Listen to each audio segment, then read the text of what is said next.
नमस्कार प्यारे बच्चों, कैसे हैं आप लोग। आशा करती हूँ आप सभी स्वस्थ और मस्त होंगे। बच्चों, आज हम करेंगे वर्कशीट नंबर 93A। आज की डेट है 21/10/2021। आज हम करेंगे हिंदी की वर्कशीट और ये रिवीजन वर्कशीट है। तो चलिए शुरू करते हैं आज की वर्कशीट। बच्चों, आशा है कि आपने अब तक की सभी कार्यपत्रिकाएं ध्यानपूर्वक करते हुए बहुत सारी नई बातें सीखी होंगी।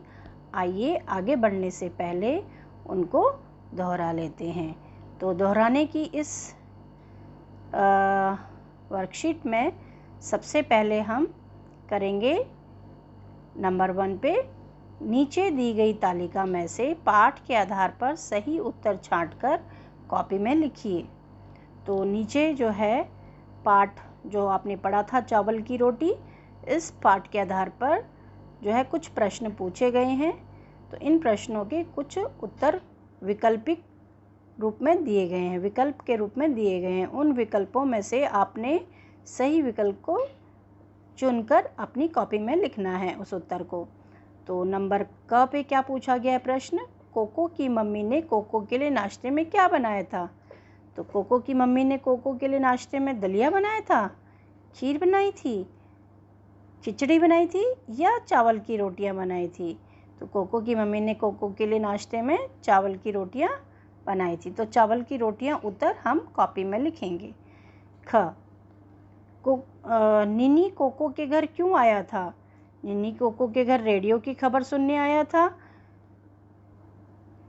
खेलने आया था, नाश्ता करने आया था, पढ़ने आया था, किस लिए आया था। निन्नी कोको के घर रेडियो की खबर सुनने आया था। तो ये वाला आंसर हम टिक कर देंगे। ठीक है बच्चों।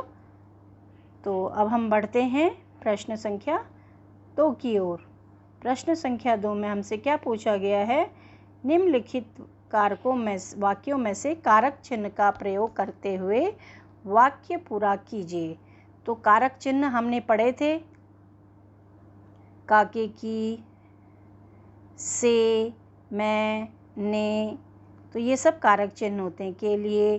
तो इन कारक चिन्हों का प्रयोग करना है हमने इन अधूरे वाक्यों को पूरा करने के लिए। तो सबसे पहले हम आते हैं क पे। मोहन पत्र लिखा, मोहन से पत्र लिखा, मोहन मैं पत्र लिखा, मोहन ने पत्र लिखा या मोहन का पत्र लिखा। इसमें आ जाएगा मोहन ने पत्र लिखा। क्या आएगा बच्चों, मोहन ने पत्र लिखा। तो यहाँ ने आ जाएगा। ठीक है। अब हम बढ़ते हैं आगे ख पाठ की ओर, ख भाग की ओर। तो ख में हमसे पूछा है, क्या पूछा है बच्चों, राधा गुड़िया खेल रही है। राधा गुड़िया डैश खेल रही है। राधा गुड़िया को खेल रही है, राधा गुड़िया से खेल रही है, राधा गुड़िया मैं खेल रही है या राधा गुड़िया का खेल रही है। तो राधा गुड़िया से खेल रही है, यह वाला उत्तर सही है। तो इसे यहाँ पर हम लिख देंगे। ठीक है। अब हम आते हैं घ पाठ की ओर। भारत डैश राजधानी दिल्ली है। भारत के लिए राजधानी दिल्ली है, भारत की राजधानी दिल्ली है, भारत में राजधानी दिल्ली है, भारत से राजधानी दिल्ली है। तो इसमें से जो ये कारक चिन्ह है, भारत की राजधानी दिल्ली है, यह वाला उत्तर सही है। ठीक है। तो हम यहाँ पर लिख देंगे भारत की राजधानी दिल्ली है। ठीक है।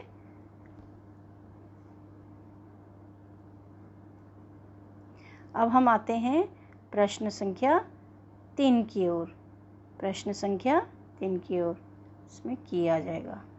प्रश्न संख्या 3 में हमें क्या बोला गया है बच्चों, निम्नलिखित शब्दों में सही स्थान पर अनुस्वार और अनुनासिक शब्दों का प्रयोग करके इन्हें पूरा कीजिए।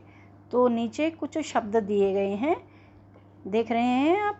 इन शब्दों को हमने पूरा लिखना है। ये अधूरे लिखे हुए हैं, किसी में बिंदु नहीं लगा है, किसी में चंद्र बिंदु नहीं लगा है। अर्थात कोई अनुस्वार वाले शब्द हैं, कोई अनुनासिक वाले शब्द हैं। तो हमें इन शब्दों को देखना है, जिसमें अनुस्वार लगना है उसमें अनुस्वार लगाना है, जिसमें अनुनासिक लगाना है यानी चंद्र बिंदु लगाना है उसमें चंद्र बिंदु लगाना है। तो चलिए देखते हैं। सबसे पहला शब्द है हंसना। तो हंसना में आता है चंद्रबिंदु। माँ, माँ में भी चंद्रबिंदु आता है। पंख, इसमें बिंदु आता है। वहाँ, वहाँ में चंद्रबिंदु आता है। आँख, इसमें भी चंद्रबिंदु आता है। मैं में बिंदु आता है। लूँगा, बिंदु। कहाँ में चंद्रबिंदु। इन्हें बिंदु। बच्चों, बिंदु। ठीक है बच्चों, इस तरीके से जिसमें बिंदु आया वह अनुस्वार शब्द हुआ, जिसमें चंद्रबिंदु आया वह अनुनासिक शब्द हुआ। तो आगे बढ़ेंगे हम। आगे में हमसे क्या बोला गया है, हमें अभिभावकों के लिए कुछ सुझाव दिए गए हैं। बच्चों को नाश्ते की महत्ता के बारे में जानकारी दीजिए कि नाश्ता जो है हमारा सबसे इम्पॉर्टेंट मील होता है। ब्रेकफास्ट जो है सबसे इम्पॉर्टेंट मील होता है। इसे हमें स्किप नहीं करना चाहिए, नहीं छोड़ना चाहिए। हमें एक कहावत भी है, नाश्ता जो है राजाओं की तरह, दोपहर का खाना राजकुमार की तरह और रात का भोजन हमें भिखारी की तरह करना चाहिए। अर्थात हमें नाश्ता डट के करना चाहिए, खुल के करना चाहिए, जिसमें सब प्रकार के भोजन शामिल करने चाहिए। ठीक है बच्चों, तो बच्चों को इस तरीके की हमने बातें बतानी हैं। अभिभावकों के ये सुझाव दिए गए हैं। बच्चों से उनके और घर के सभी सदस्यों के मनपसंद नाश्ते के बारे में जानकारी एकत्रित कर उन्हें एक तालिका बनाने के लिए प्रेरित कीजिए। तो बच्चों को हमने इस बात के लिए प्रेरित करना है कि घर के जितने सदस्य हैं उनके लिए एक टेबल बनाइए और उसमें जो उनका फेवरेट ब्रेकफास्ट है, जो भी मनपसंद नाश्ता है, उसके बारे में उनसे बोलना है, लिखें। तो इस तरीके से हमारी ये वर्कशीट समाप्त होती है बच्चों। आज अगली वर्कशीट में हम दोबारा मिलेंगे। तब तक के लिए बाय बाय।